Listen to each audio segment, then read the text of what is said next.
दोस्तों कुछ ही दिन पहले आरबीआई असिस्टेंट 2026 की नोटिफिकेशन आउट हुई है और बहुत सारे स्टूडेंट्स इस साल इस एग्जाम का फॉर्म भी फिल करने वाले हैं। और आप ये सोच रहे होंगे कि आरबीआई में एंटर करने का, ये ऐसे ऑर्गेनाइजेशन को ज्वाइन करने का बहुत ही अच्छा अपॉर्चुनिटी है आपके लिए।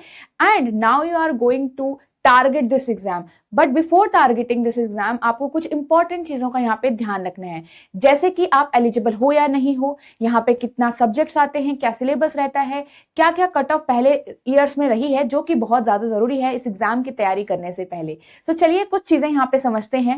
वैकेंसीज गाइज आपकी 650 आई हुई है। सिलेक्शन प्रोसेस इसका क्या होता है, प्रीलिम्स एंड मेंस। यहाँ पे एक चीज ध्यान रखना है कि यहाँ पे एक एलपीटी लैंग्वेज प्रोफिशिएंसी टेस्ट आपका होता है, क्योंकि कुछ स्टूडेंट्स होते हैं दूसरे स्टेट से फिल कर देते हैं ये जाने बिना कि उनको उस स्टेट की लैंग्वेज एट द एंड आनी चाहिए। अगर आपके पास कोई प्रूफ नहीं है उस लैंग्वेज को प्रूव करने का कि वो आपको आता है या नहीं, आपका टेस्ट होगा और अगर आप वहां पे फेल किए उस टेस्ट में, मतलब फेल हुए गए आप पूरा, आप वहीं पे आपका प्रीलिम्स एंड मेंस कोई भी स्कोर आया, कोई वहां पे मैटर नहीं करता, आप फेल हो जाओगे एग्जाम में। तो इसलिए ध्यान रखिएगा कि जिस भी पर्टिकुलर स्टेट से आप अप्लाई कर रहे हो वहां की लैंग्वेज आपको आती हो।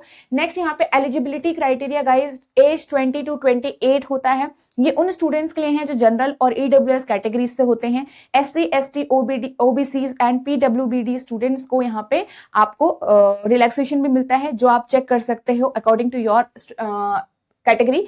आपकी जो एप्लीकेशन की डेट है वो क्या है, 16 फरवरी से गाइज स्टार्ट हो चुका था और 8 मार्च। तो अभी जल्दबाजी मत करिएगा, सारी चीजें जानकर नोटिफिकेशन के अंदर जो जो इंपॉर्टेंट चीजें हैं वो जानकर, वो पढ़कर, और वैकेंसीज कौन से सर्कल में कितनी है वो देखकर ही आप यहाँ पे आगे फॉर्म फिल करिएगा। ठीक है, 8 मार्च तक आपका एंड डेट है। एग्जाम प्री की क्या है आपका 11 अप्रैल है, तो अभी से लेकर अप्रैल तक 11 आपका अच्छा खासा टाइम है।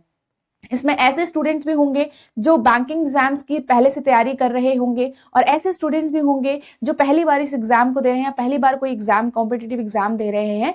तो इट्स ओके, अभी से भी आप कंसिस्टेंट रहोगे तो काफी इंप्रूव आप यहाँ पे एग्जाम तक कर चुके होंगे। ठीक है, यहाँ पे नेक्स्ट बात करें मेंस के एग्जाम की, क्योंकि मेंस का भी एक पार्ट है हमारा, 7 जून है। याद रखिएगा, this is scoring, this is qualifying. तो यहाँ पे आपको मेंस का एग्जाम देना बहुत जरूरी है। एक और इंपॉर्टेंट चीज की आपकी कट ऑफ होती है यहाँ पे, वो क्लियर करनी होती है, और सेक्शनल कट ऑफ भी आपके साथ में होती है, तो वो भी आपको क्लियर करनी है गाइस। ठीक है, तो ये इंपॉर्टेंट चीजें ध्यान में जरूर रखें बिफोर टारगेटिंग दिस एग्जाम कि आप यहाँ पे सब तरीके से एलिजिबल हैं या फिर नहीं हैं। और अगर आपने सोच लिया है कि अब आपका ये टारगेट है तो बिना नेगेटिव थॉट के आप आगे बढ़िए। All the best everyone.